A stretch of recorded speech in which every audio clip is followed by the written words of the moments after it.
Estuvimos hablando acerca de primera epístola de Tesalonicenses. Hoy vamos a continuar con la segunda carta, la segunda epístola del apóstol Pablo a los tesalonicenses. Y voy a dar lectura, usted puede seguirme, y voy a hacer una exégesis explicando versículo por versículo. Y dice así: Pablo, Silvano y Timoteo. Estos tres fueron un equipo que llevó el evangelio a Tesalónica. Y dice Silvano. Silvano es la misma persona que Silas. Silvano. Pablo, Silas o Silvano y Timoteo le están mandando un saludo a la iglesia de los tesalonicenses en Dios nuestro Padre y en el Señor Jesucristo. Gracia y paz a vosotros de Dios nuestro Padre y del Señor Jesucristo. Me gusta mucho este saludo: gracia y paz, gracia y paz, gracia y paz. Dice el versículo 3: debemos siempre dar gracias a Dios por vosotros, hermanos, como es digno, por cuanto vuestra fe va creciendo y el amor de todos y cada uno de vosotros abunda para con los demás. Su fe está creciendo y su amor también.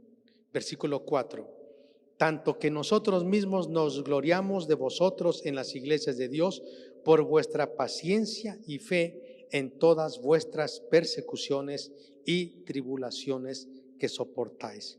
El apóstol Pablo dice: nosotros hablamos de ustedes a otras iglesias y les decimos cómo es que ustedes, a pesar del sufrimiento que tienen por las persecuciones y a pesar de lo que ustedes sufren por causa de las aflicciones, quizá están teniendo problemas económicos por la persecución, quizá algunos fueron golpeados y tienen problemas de salud, quizá algunos están en cama, quizá algunos están sufriendo las consecuencias de los golpes, de la cárcel, de los moretones.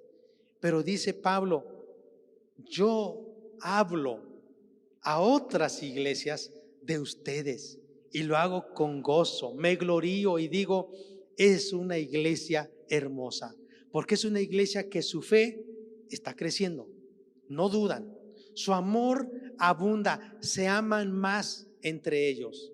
Y luego dice: a pesar de las tribulaciones, su paciencia y su fe sigue adelante. Versículo 5: y esto es demostración del justo juicio de Dios, para que seáis tenidos por dignos del reino de Dios, por el cual asimismo padecéis. Miren, el apóstol Pablo dice: cuando alguno padece por causa de Cristo, es bienaventurado. Y también dice: porque si sufrimos con Cristo, también reinaremos con Cristo.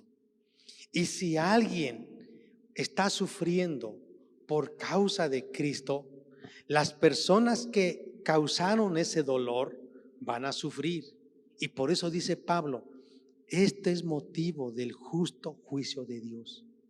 Dios va a traer juicio a aquellos que no creyeron, a aquellos que causaron dolor a la iglesia. Dios va a traer juicio. Dios va a traer juicio contra los demonios, contra Satanás, que le han causado daño a la iglesia. Dios está prometiendo eso. Dice el versículo 6: porque es justo delante de Dios pagar con tribulación a los que os atribulan. Miren, la iglesia de Tesalónica, era una iglesia que había sufrido el rechazo de su gente, de su comunidad.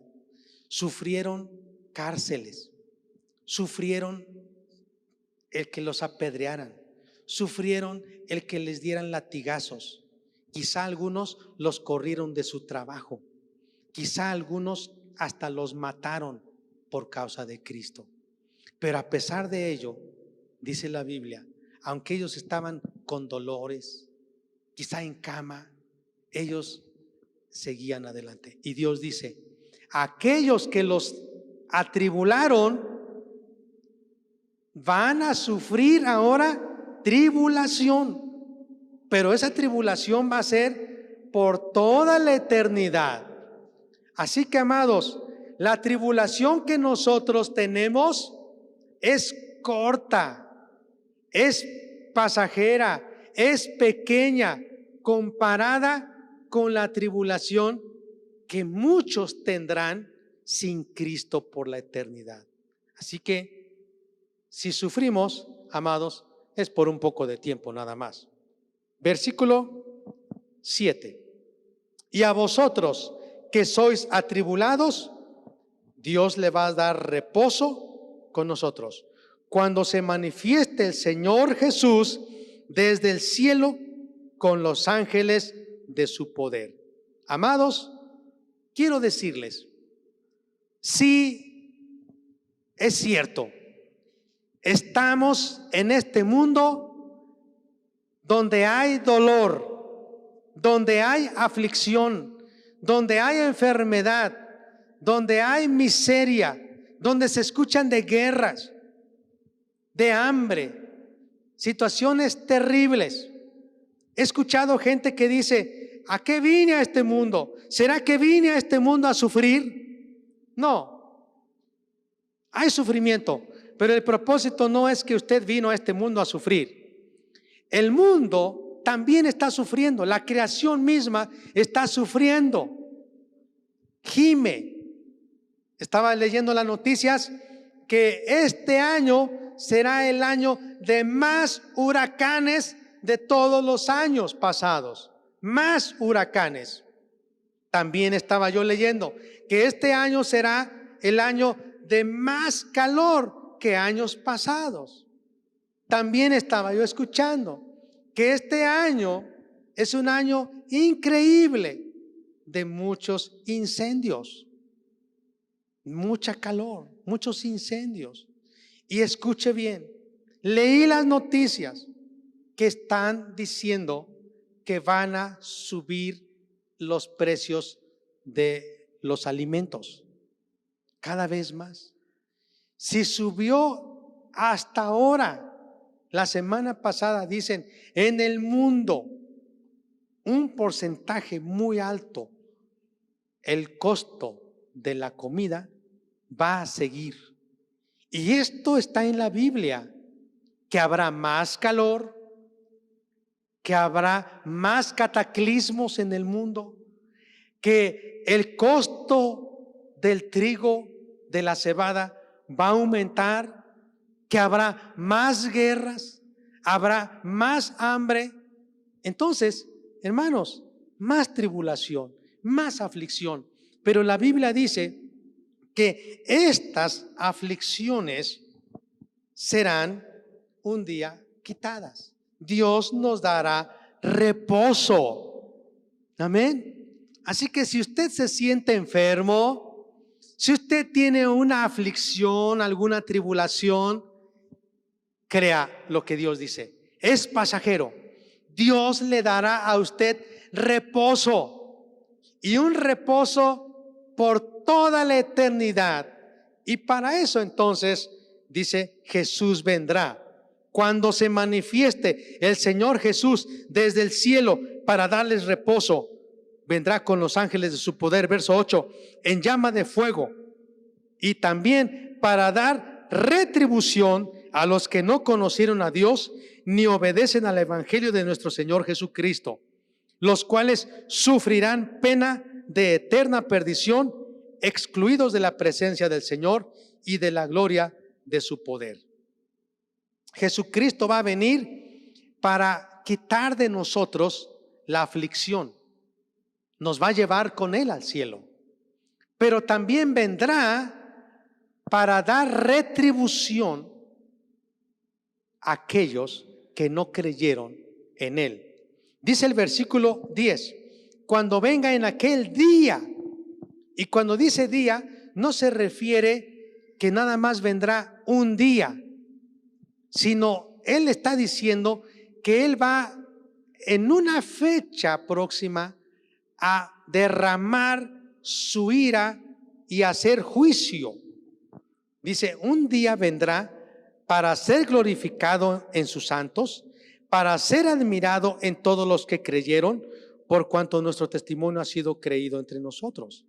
Por lo cual asimismo oramos siempre por vosotros, para que nuestro Dios os tenga por dignos de su llamamiento y cumpla todo propósito de bondad y toda obra de fe con su poder, para que el nombre de nuestro Señor Jesucristo sea glorificado en vosotros y vosotros en Él, por la gracia de nuestro Dios y del Señor Jesucristo. Así que vamos a ir por partes. La venida de Jesucristo se acerca. Número 1, y vendrá en persona, físicamente, para juzgar a todos aquellos que no creyeron a la verdad, que no creyeron en Él, sino que siguieron viviendo en el pecado, en la injusticia. Y para que Jesucristo derrame la ira sobre este mundo, amados, será peor que las guerras que escuchamos, será peor que el hambre, será peor que el calor, será peor que las inundaciones, será peor que los huracanes, será peor, va a ser terrible.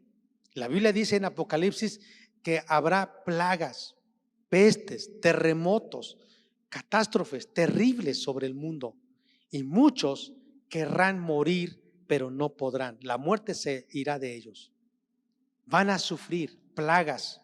La Biblia habla de langostas, habla de granizo.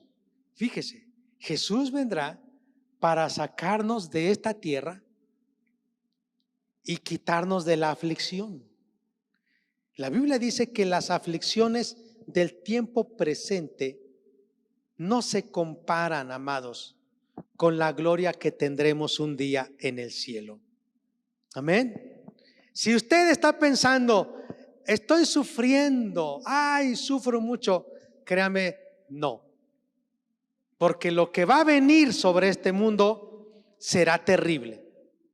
Y Dios nos quiere librar para que un día estemos con Él. ¿Cuántos alaban a Dios por eso?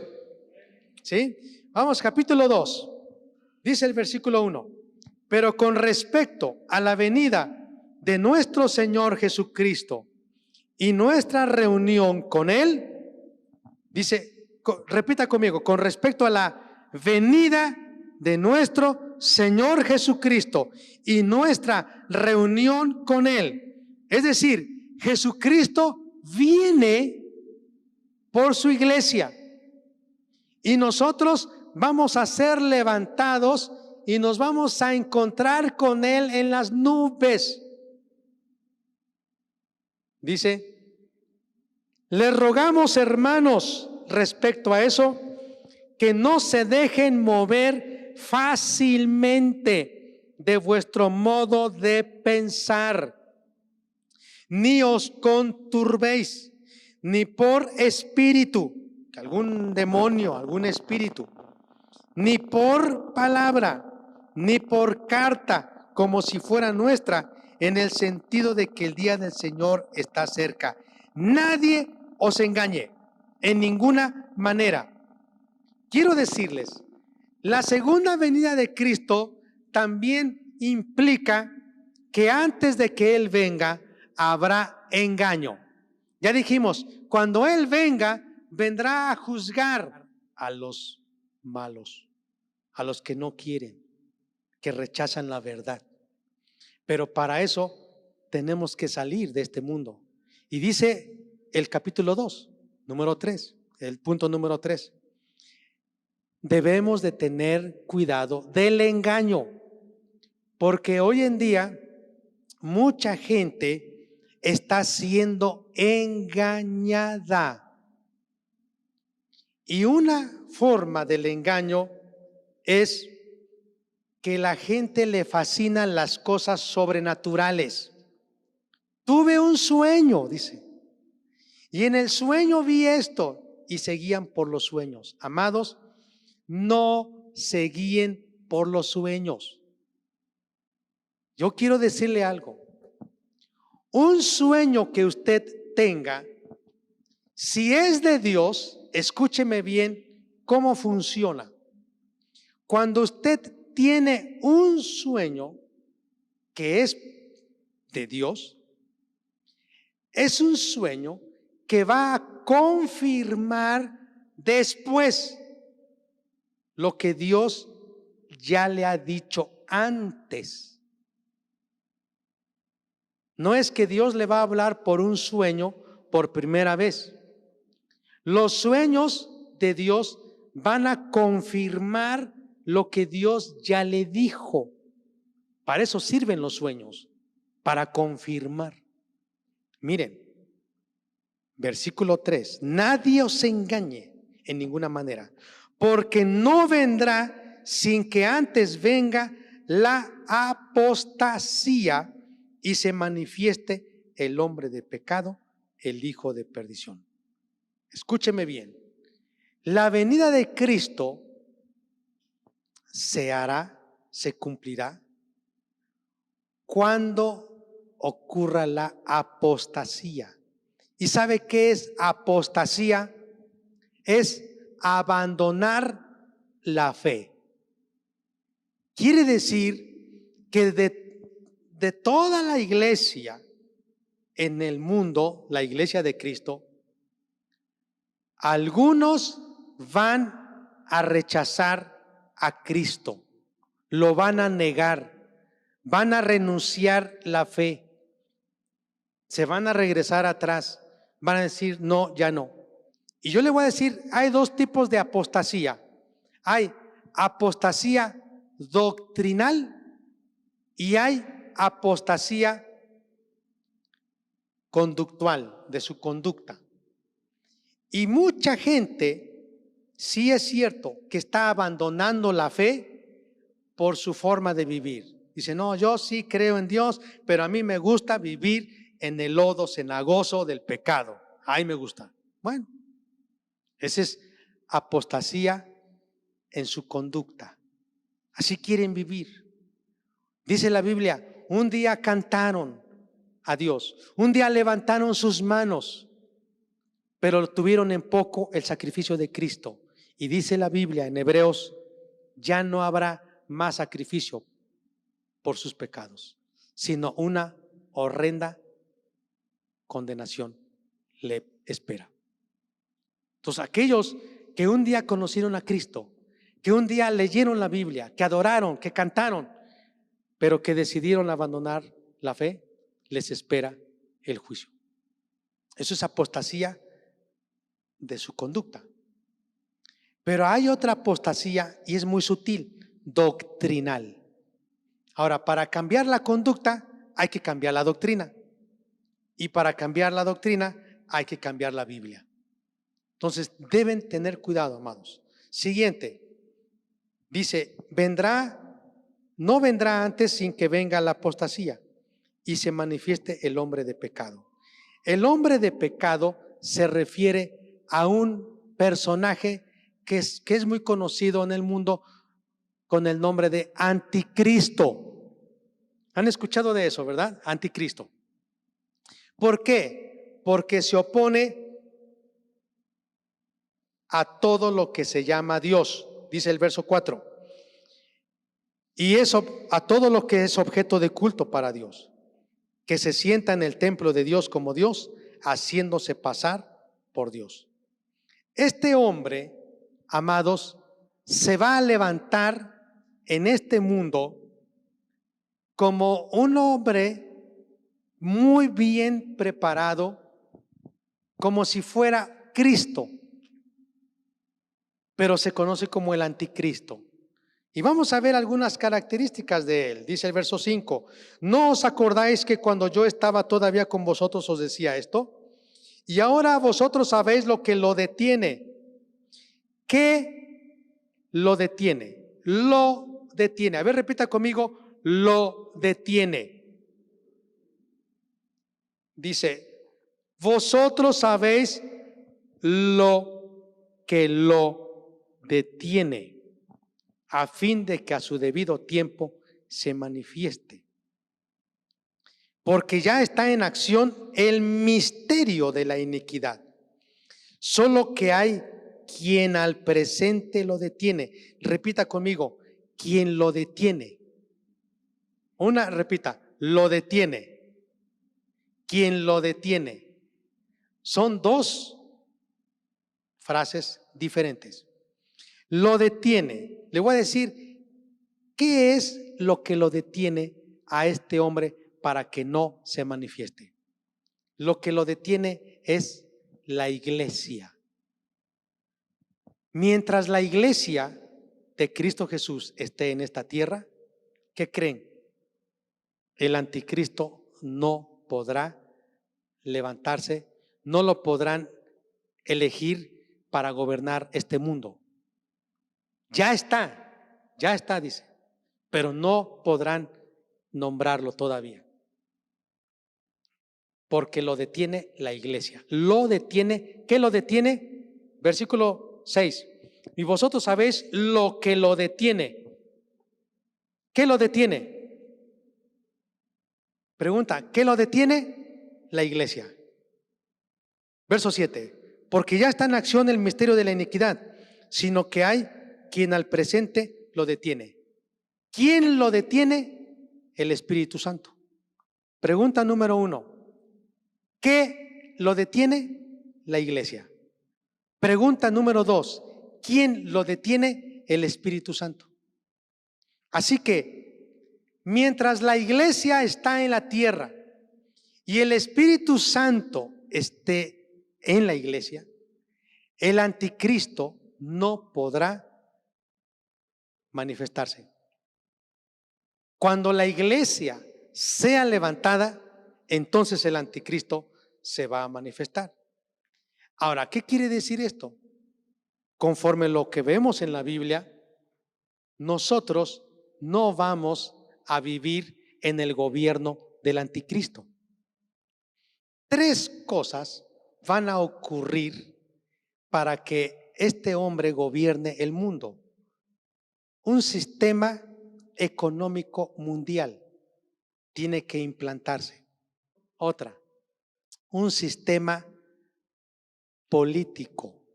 ¿Y cuál es? Un solo gobierno mundial.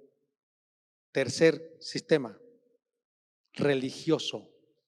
Entonces, una moneda, un solo gobierno y una sola religión. Y dice, ya está en acción el misterio de la iniquidad. Escuche bien, hermanos, porque esto es una revelación que Dios ha traído para nosotros. Ponga atención. ¿Están conmigo, hermanos? Mire, cuando dice misterio de la iniquidad, ¿sabe? Se refiere a que para que el anticristo se establezca en el mundo, se tienen que cambiar las leyes. A eso se refiere el misterio. Y parece increíble, pero estamos avanzando. Pero dice la Biblia que cuando se manifieste el anticristo, la iglesia no estará. Pero por eso, mientras tanto, dice, vendrá el engaño. Dios quiere que seamos libres del engaño. Vamos a avanzar. Dice, entonces, dice verso 7, porque ya está en acción el misterio de la iniquidad, solo que hay quien al presente lo detiene hasta que él a su vez se ha quitado de en medio.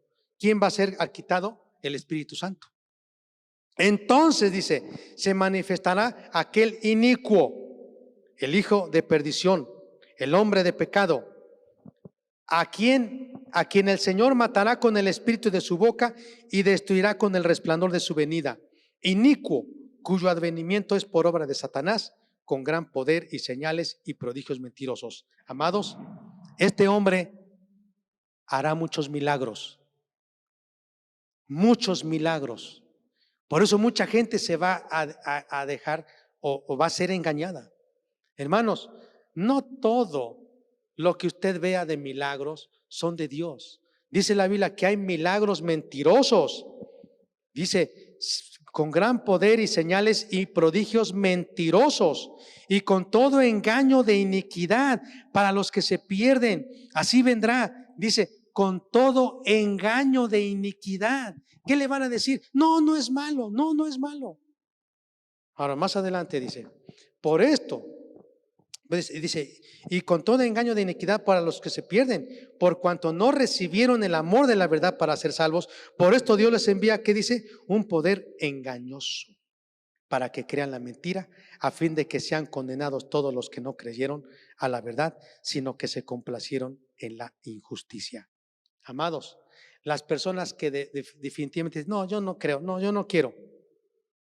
Dice la Biblia, Dios mismo les va a enviar un poder engañoso para que crean la mentira, a fin de que sean condenados los que no creyeron a la verdad, sino que se complacieron en la injusticia. Pero nosotros debemos dar siempre gracias a Dios respecto a vosotros, hermanos míos, por el Señor, de que Dios os ha escogido desde el principio para salvación, mediante la santificación por el Espíritu y la fe en la verdad, a lo cual os llamó mediante nuestro Evangelio para alcanzar la gloria de nuestro Señor Jesucristo. Así que, hermanos, estad firmes y retened la doctrina que habéis aprendido, sea por palabra o por nuestra carta. Y el mismo Señor Jesucristo, nuestro Señor Jesucristo y Dios nuestro Padre, el cual nos amó y nos dio consolación eterna y buena esperanza por gracia, conforte vuestros corazones y os confirme en toda buena palabra y obra. Amados, el cuarto punto es, Cristo viene, pero algo importante dice, debemos dar gracias que Dios tuvo misericordia de nosotros y nos alcanzó. Amén. ¿Qué hubiera pasado si no fuésemos salvos? Capítulo 3 dice, por lo demás, hermanos, orad por nosotros, para que la palabra del Señor corra y sea glorificada, así como lo fue entre vosotros, y para que seamos librados de hombres perversos y malos, porque no es de todos la fe. Pero fiel es el Señor, que os afirmará y guardará del mal. Y tenemos confianza respecto a vosotros en el Señor, en que hacéis y haréis lo que os hemos mandado. Y el Señor encamine vuestros corazones al amor de Dios y a la paciencia de Cristo. Pero ordenamos, hermanos, en el nombre de nuestro Señor Jesucristo, que os apartéis de todo hermano que ande desordenadamente y no según la enseñanza que recibisteis de nosotros, porque vosotros mismos sabéis de qué manera debéis imitarnos, pues nosotros no anduvimos desordenadamente entre vosotros, ni comimos de balde el pan de nadie, sino que trabajamos con afán y fatiga día y noche para no ser gravosos a ninguno de vosotros. No porque no tuviésemos derecho de pan, ¿verdad? Sino para daros nosotros mismos un ejemplo para que nos imitaseis. Porque también cuando estábamos con vosotros os ordenábamos esto: si alguno no quiere trabajar, tampoco, ¿qué dice? Coma. El misterio de la iniquidad está surgiendo al grado de que no sufras, mi hijo, que no sufras. Yo ya sufrí, por eso no quiero que tú sufras. ¿Y sabe cómo hacen esos niños? Unos monstruos. Amados, vamos a orar. Que Dios nos libre. Que Dios nos libre, ¿verdad?